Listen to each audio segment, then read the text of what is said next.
আপনাদের সাথে আলু দিয়ে মুরগির ঝোল রেসিপি শেয়ার করছি। প্রথমে মুরগিটাকে ভালোভাবে কেটে নিয়েছি, ধুয়ে নিয়েছি। এই মুরগিটা ছিল পাকিস্তানি মুরগি যেটাকে বলে। যাই হোক, একটা কড়াই বসিয়ে দিলাম, প্রথমত পেঁয়াজ কুচি আর আস্ত গরম মশলা।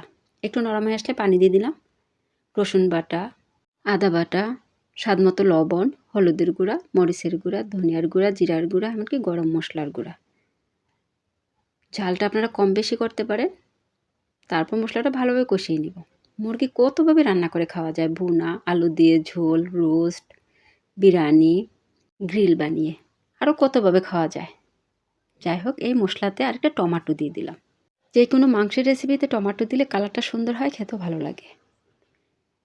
মশলাটা কষানো হয়ে গেছে, এখন মুরগিটা আমি দিয়ে দিলাম। এখানে পুরো একটা মুরগি আছে, আর আস্তে আস্তে কষিয়ে নিব। এই মুরগিটা পাকিস্তানি মুরগি, একটু বড়। একটু পানি দিয়ে দিলাম আর কিছুক্ষণের জন্য ঢেকে দিব, তাহলে কষাতে সুবিধা হবে। ঢাকনা উঠিয়ে হালকা নেড়ে চেড়ে দিব। পানি উঠেছে পুরো, আর কোনো ভয় নেই। তারপরও খেয়াল রাখতে হবে, আর চুলাটা বেশি আঁচে রাখা যাবে না, মিডিয়াম আঁচে রাখতে হবে।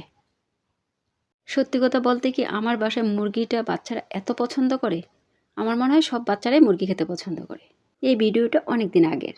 কিভাবে মোবাইলটা ধরতে হবে, ভিডিওটা কিভাবে করতে হবে, আসলে কিছু বুঝতাম না, আর হাত শুধু কাঁপতো। এই ধরনের ভিডিও আপলোড করে আল্লাহর রহমতে সব ধরনের সেটআপ পেয়েছি। একটু একটু করে টাকাও যোগ হচ্ছে, আর ফোনও কিন্তু তত একটা ভালো না। আপু ভাইয়াদেরকে বলছি, যারা কিছু একটা করতে চান, হাতে যেই ফোন আছে এই ফোন দিয়ে শুরু করেন। প্রথম অবস্থায় একটু খারাপই হবে সব কিছু, আস্তে আস্তে সবই ঠিক হয়ে যাবে। 2 মিনিটের ভিডিও ভয়েস দিতে গেলে আমার 3-4 ঘন্টা সময় লেগে যেত, আর এত প্যারেশানি লাগতো। আর এখন একটু সময় পেলেই আল্লাহর রহমতে কথা বলতে পারি। আমি পারবো কি পারবো না এসব চিন্তা না করে লেগে পড়ুন, ইনশাল্লাহ একসময় সবই ঠিক হয়ে যাবে। আলুগুলো আমি একটু ভেজে দিয়েছিলাম, আপনারা চাইলে মাংসের সাথে কষানোর মধ্যেই দিতে পারেন। আর ঝোল দিয়ে দিলাম, কিছুক্ষণের জন্য ঢেকে দিয়েছি। রেসিপিটা প্রায় হয়ে গেছে। একটু নেড়ে চেড়ে চুলাটা লো হিট করে রেখে দিব, যেন তেলটা ভেসে আসে। কালারটা কেমন হয়ে গেছে, আর কারেন্টও চলে গেছিলো এই মুহূর্তে। রেসিপিটা হয়ে গেছে। এতক্ষণ ভিডিওটা দেখার জন্য অসংখ্য ধন্যবাদ। আপনাদের মাঝে আমি আবারও চলে আসবো নতুন এক ভিডিও নিয়ে।